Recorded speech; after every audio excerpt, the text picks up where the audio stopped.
What's the Star of David? It's not a star, it's a shield of David. And this is David's name in the Hebrew.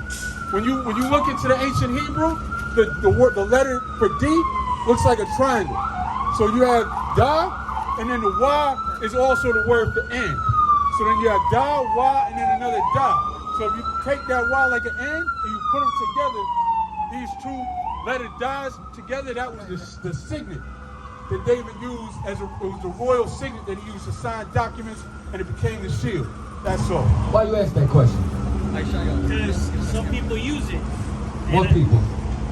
Human beings use it in any type of symbolic way, whether it's for a gang, whether it's for religion, or whether it's to represent a human being, which is David.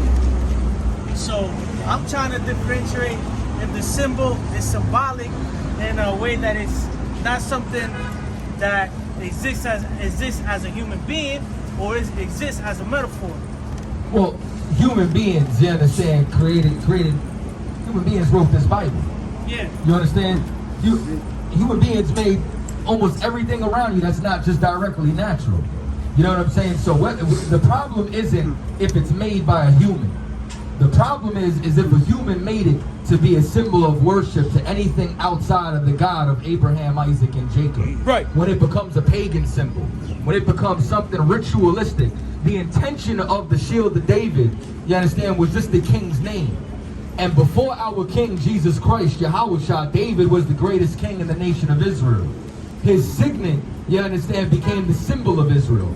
That's why it was even carved on the temples. You go and you look up some ancient temple ruins like Capernaum, you're going to find on the pillars the seal of David, because you understand that's the throne that Christ sits on. You understand? So that's the difference between the two, if a symbol is right or if a symbol is wrong.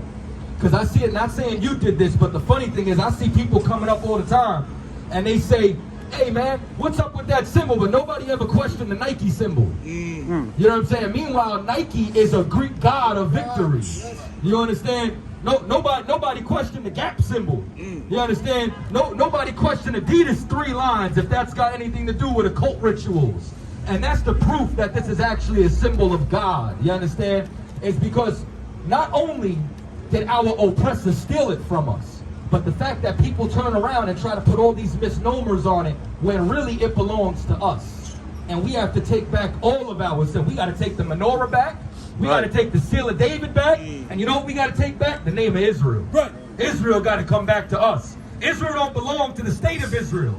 It belongs to the blacks, Latinos, and Native Indians inside of America. Right. Those is imposters over there. Yeah, that's why there's no peace in the Middle East.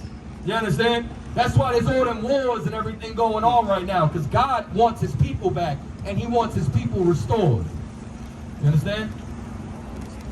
Nah, All right. I fully understand. No doubt. All right? Appreciate it. I'll pass it back to you.